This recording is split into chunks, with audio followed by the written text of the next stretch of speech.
Hi guys, അപ്പോൾ ഇന്ന് untold ഡെസ്റ്റിനേഷൻ്റെ പുതിയൊരു എപ്പിസോഡാണ് കേട്ടോ. നമ്മളിത് വന്നിരിക്കുന്ന സ്ഥലം എന്ന് വെച്ചാൽ ഭയങ്കര ഒരു പ്രത്യേക സ്ഥലമാണ്. അത് മുത്തപ്പൻ കാവെന്നാണ് ആ സ്ഥലത്തിൻ്റെ പേര്. ഈ മുത്തപ്പൻ കാവിനെ കുറിച്ച് പറയുകയാണെങ്കിൽ എല്ലാവർക്കും ഭയങ്കര ഭയം തോന്നുന്നൊരു സ്ഥലമാണ് കേട്ടോ അത്. അപ്പോൾ പ്രിയമുള്ളവർ, നമ്മൾ ഇപ്പോൾ മുത്തപ്പൻ കാവിലേക്ക് നമ്മൾ നടന്നു പോകാം കേട്ടോ. ഈ ഒരു സ്ഥലത്തിനെ ആളുകൾ ഭയങ്കര ഭയത്തോടെ ഉണ്ടോ കാണുന്നത്. കാരണം ഇതിനെപ്പറ്റി ഒരു പഴയ ഒരു കഥയുണ്ട്. അതായത് കുറച്ച് നാളുകൾക്ക് മുമ്പ് ഈ സ്ഥലം ഒരു ആദിവാസികൾ മാത്രം താമസിച്ചിരുന്ന ഒരു പ്രദേശമാണെന്നാണ് അറിയാൻ കഴിഞ്ഞത്. അന്നുണ്ടായിരുന്നവരുടെ വിശ്വാസപ്രകാരം മരിക്കാൻ ആഗ്രഹിക്കുന്ന ആളുകൾ ഇവിടെ വന്ന് മരിച്ചു കഴിഞ്ഞാൽ ഇവിടുത്തെ ദൈവത്തിന് ജീവൻ സമർപ്പിച്ചു എന്നാണ് പറയുന്നത്. അപ്പോൾ സോഷ്യൽ മീഡിയ വഴി മറ്റുള്ള ഈ സ്വീകാര്യത മൂലം ഇവിടെ ആത്മഹത്യ ചെയ്യാൻ വരുന്നവരുടെ ഒരു സ്ഥലമായിട്ട് ഈ സ്ഥലം മാറിയിട്ടുണ്ട്. ഈ കാവും ഇവിടുത്തെ ആചാരങ്ങളും എല്ലാം ഒളിഞ്ഞും തെളിഞ്ഞും ഒക്കെ ഇന്നും നിലനിന്ന് പോവുകയാണ്.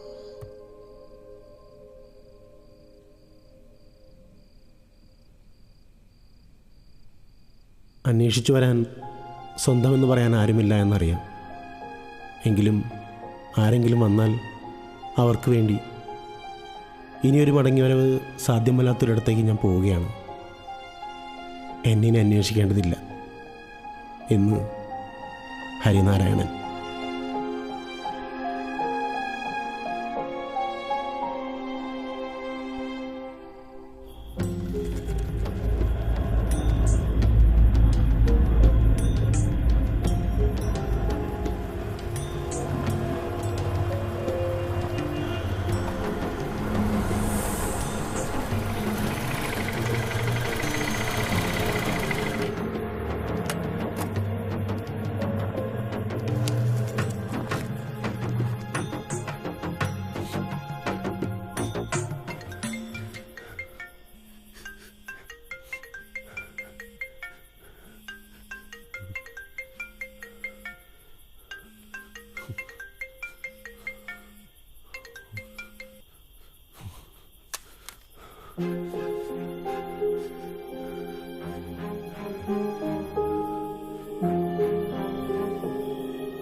ഇവിടെ ആത്മഹത്യ ചെയ്യാൻ വേണ്ടി വന്ന് മരിച്ചവർ മാത്രമല്ല കേട്ടോ കേസ് ഉള്ളത്.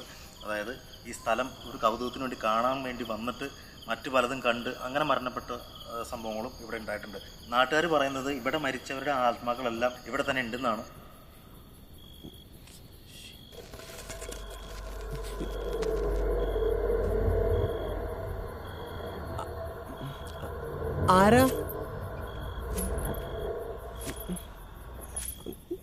ആരാന്ന് ചോദിച്ചത്? ഞാൻ സമാധാനമായിട്ട് ചാവുമെന്നാണ്. വെറുതെ മനുഷ്യനെ പേടിപ്പിച്ച് കൊല്ലരുതിട്ടാ. ആ അത്രയ്ക്കായ എന്തായാലും ചാവുമെന്ന്. ഇനി പ്രേതം പിടിച്ചാൽ എനിക്കൊരു പ്രശ്നമല്ല. ആരാന്ന് അറിഞ്ഞിട്ട് തന്നെ ബാക്കി കാര്യം.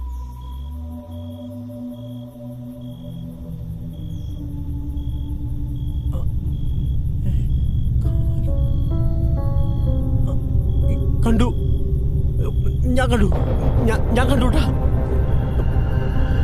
ആരായാലും പുറത്തേക്ക് വാ. നീലി അമ്മേ,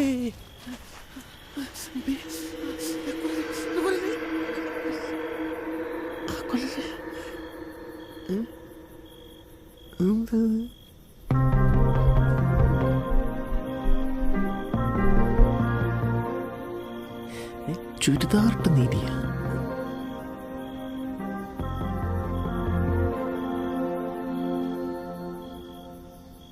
എന്തെങ്കിലും പറ്റിയോ? ഇല്ല. അതെ, പേടിക്കണ്ട, ഞാൻ പ്രേതമൊന്നുമല്ല. അതെ. എന്താ മനുഷ്യനെ പേടിപ്പിക്കാനായിട്ട് ഓരോ വലിഞ്ഞവർ വന്നു. ഞാൻ വലിഞ്ഞേര് വന്നൊന്നുമല്ല. താൻ എന്തിനാ ഇവിടെ വന്നേ? അതിന് തന്നെ ഞാനും വന്നത്. അതിങ്ങനെയാണ് വന്നേ. മനുഷ്യന്റെ നല്ല ജീവൻ അങ്ങോട്ട് പോയി. കാട്ടിലുള്ള അമ്മൂമ്മയുടെ ഫാഷൻ. പിന്നെ ചാവാൻ വന്ന തന്നെ ഇവിടെ ആരെങ്കിലും ചെണ്ടമേളും താലപ്പൊലിയായിട്ട് കാത്തിരിക്കുന്ന കരുതിയോ?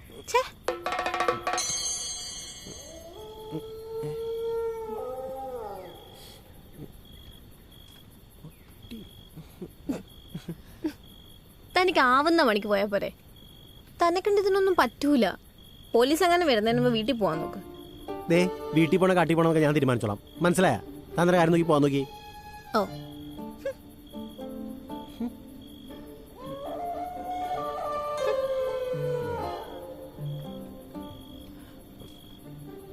എന്തേ കുറച്ചേരം വന്നിട്ട് ചവണല്ലേ? കയറവിടെ ഉണ്ടായിരുന്നു. സെറ്റപ്പൊക്കെ ആയിട്ട് വന്നേക്കണം.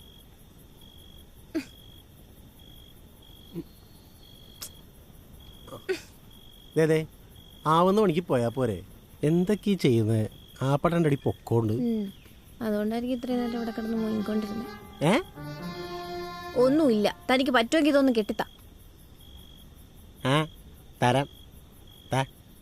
ഓരോരോ ശല്യങ്ങൾ സംവാരടിച്ചാവാനും സമ്മതിക്കില്ല.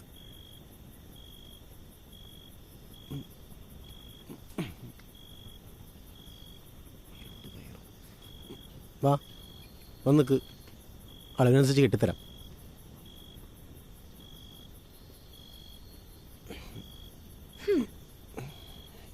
തന്റെ കൈയൊക്കെ വറക്കുന്നുണ്ടല്ലോ. തന്നോട് എന്നെ താലി കെട്ടാനൊന്നുമല്ലല്ലോ പറഞ്ഞേ. എന്തിനാ ഇത്രയും പേടിക്കുന്നേ? പെട്ടെന്ന് കെട്ട്. കെട്ടിണ്ട്. എന്താ ചായക്കോ?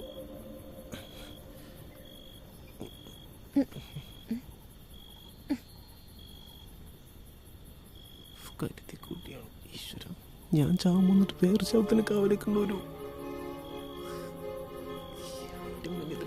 അനക്കൊന്നുമില്ലല്ലോ. ഊഞ്ഞാലാടണം. താന്ത മരിക്കണല്ലേ? ഞാൻ ചെന്നിട്ട് തനിക്ക് എന്താ ഇപ്പൊ അത്യാവശ്യം?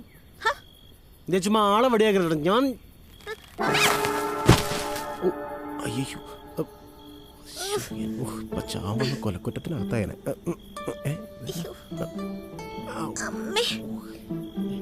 എടാ, തഞ്ഞു വിശ്വസിച്ച് തൂങ്ങിയിരുന്നെങ്കിൽ തൂങ്ങിയല്ല, ഞാൻ ഇവിടെ വീണ് നാട്ടിലോട് ചേർത്തേനെ. പോട്ടെ, സാരമില്ല. അല്ല, ഞാൻ ഒന്ന് ചോദിക്കട്ടെ, ഒരു കയറ് പോലും കെട്ടാൻ പറ്റാത്ത താനെന്തിനും ഇവിടെ വന്നേ? കൂടെ ഉടുക്കത്ത് പേടിയും. അത് വലിയൊരു കഥയാ. അതൊക്കെ പറഞ്ഞിട്ട് എന്തിനാ? ചുമ്മാ പറയുന്നേ. എന്തായാലും നമ്മളിനി കാണാൻ പോകുന്നില്ല. താൻ പറ, ഒരു കഥ കേട്ടിട്ട് മരിക്കാം.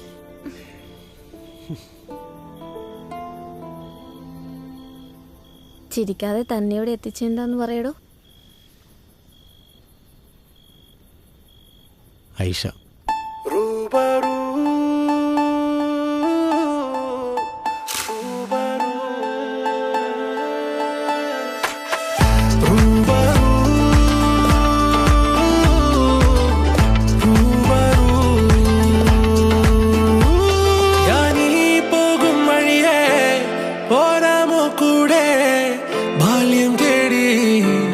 നമ്മെ തേടി നിഴലായി ഞാനരികെ തണലാവാം ചാരേ സ്വർഗം തേടി തേടി തീരാത്ത മോഹം തുവരാ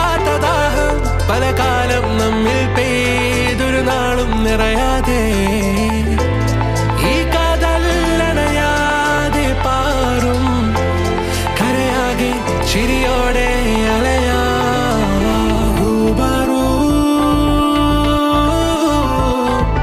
റൂബറൂ റൂബറൂ റൂബറൂ റൂബറൂ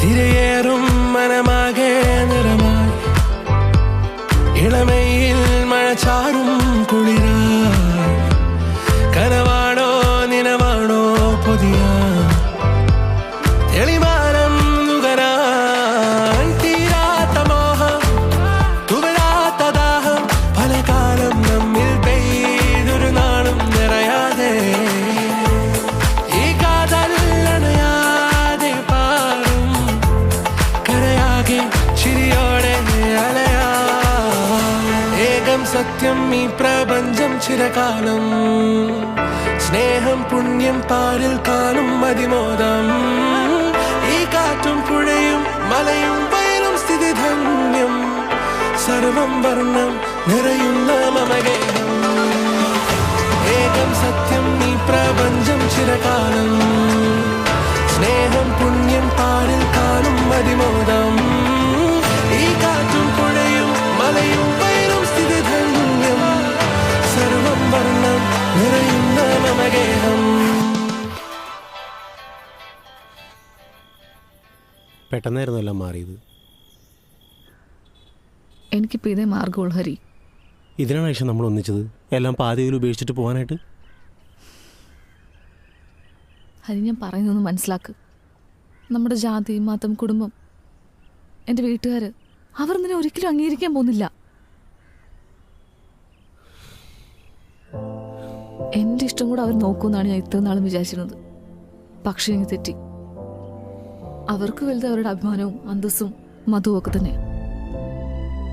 ഇനി ഞാൻ നിൻ്റെ കൂടെ വരണമെങ്കിൽ ഞാൻ അവരെ മറന്നു വരണം. അതെനിക്ക് പറ്റില്ല. ആയിഷ, മതി ഹരി, ഇതിവിടെ നിർത്താം. Good bye.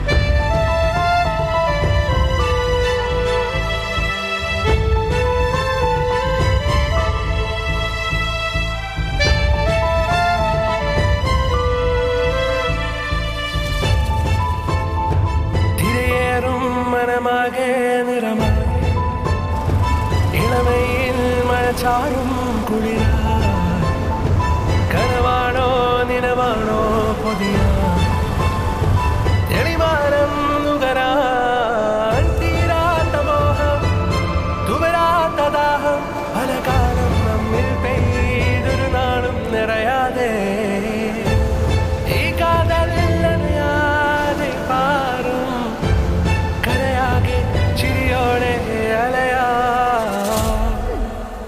അപ്പൊ അതാണ് കഥ. ഇനിയിപ്പോൾ താ അവിടെ നിന്നെ കാരണോടി പറ, അതൊരു കേൾക്കട്ടെ. ഏറെക്കുറെ ഇതുപോലൊക്കെ തന്നെ. തന്നിട്ടേ ചോദിതാരാ? പോയിട്ടൊന്നുമില്ല, പക്ഷെ ഒന്നും പറയാൻ പറ്റാത്ത അവസ്ഥയിലുള്ളത്. ആഹാ, അല്ല ആളാരാ?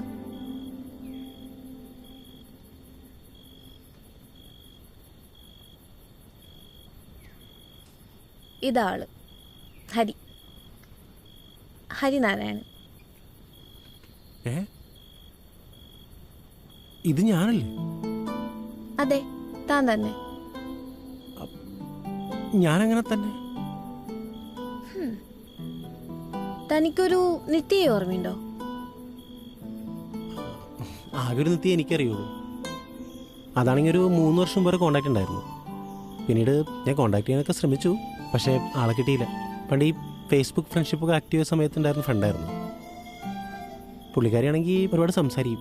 അന്നൊക്കെ എനിക്ക് സംസാരിക്കാൻ വേറെ ആരില്ലായിരുന്നു. അപ്പോൾ പറയാൻ പുള്ളിക്കാരി മാത്രമേ ഉണ്ടായിരുന്നുള്ളൂ.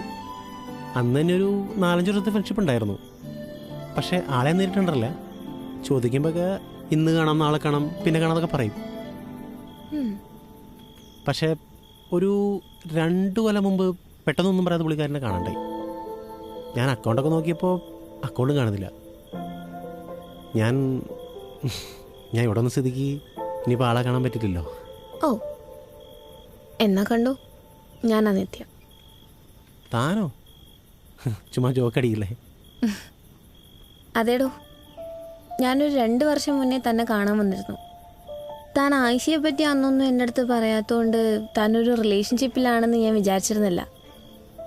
അപ്പം എനിക്ക് തന്നോടുള്ള ഇഷ്ടം പറയാനാ ഞാനന്ന് വന്നേ. പക്ഷെ അപ്പോഴാ നിങ്ങൾ രണ്ടുപേരും ഒരുമിച്ചുണ്ടേ. എന്നിട്ടെന്താ, ഞാൻ മനഃപൂർവ്വം ഒഴിഞ്ഞു മാറി. അല്ല, പക്ഷെ പിന്നെ താങ്ങനെ ഇവിടെ? എന്തോ ദൈവഭാഗ്യം, തൻ്റെ ആയിഷയ്ക്ക് വീട്ടുകാർ അന്വേഷിച്ച ചെക്കൻ എൻ്റെ ബെസ്റ്റ് ഫ്രണ്ടായിരുന്നു. അവരുടെ എൻഗേജ്മെൻറ്റ് ഫോട്ടോ കണ്ടപ്പോഴാണ് ഞാൻ ഊഹിച്ചത് ഇത്. എനിക്ക് തോന്നിയായിരുന്നു താൻ ഈ ഒരു സിറ്റുവേഷനിലായിരിക്കും ഉണ്ടാവുകയെന്ന്. തന്നെ എനിക്കറിയാലോ. ഒരു പെണ്ണ് പോയെങ്കിൽ എന്താ, ലൈഫ് അവിടെ അവസാനിക്കുന്നൊന്നുമില്ലല്ലോ.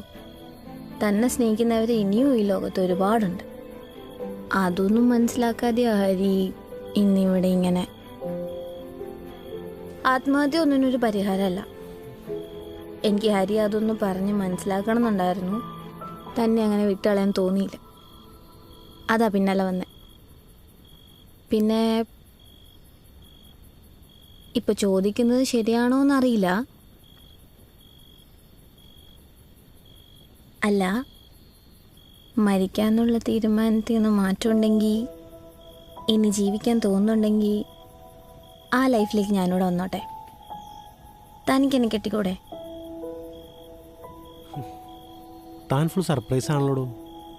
ഇത്രയും നാൾ എനിക്ക് വേണ്ടി കാത്തിരിക്കുക, എന്നെ രക്ഷിക്കാൻ ഇത്രയും റിസ്ക് എടുത്ത് ഇവിടം വരെയൊക്കെ വരാ.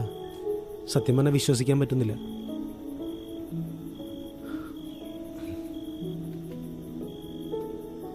എന്നെ മരിക്കാൻ വന്നപ്പോൾ വരെ കൂടെ വന്ന ആളോടൊപ്പം ഒരുമിച്ച് ജീവിക്കാൻ പോകുന്നത് തെറ്റായിട്ട് എനിക്ക് തോന്നുന്നില്ല.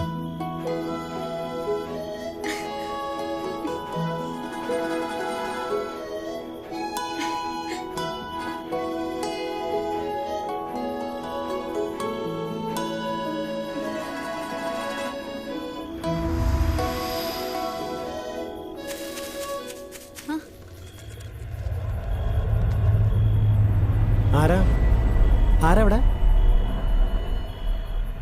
ഹരി അങ്ങോട്ടൊന്നും പോണ്ട. അതാരാന്ന് പോയി നോക്കട്ടെ. ഇതേപോലെ ആരെങ്കിലും ചാവാൻ വന്നാണെങ്കിലോ?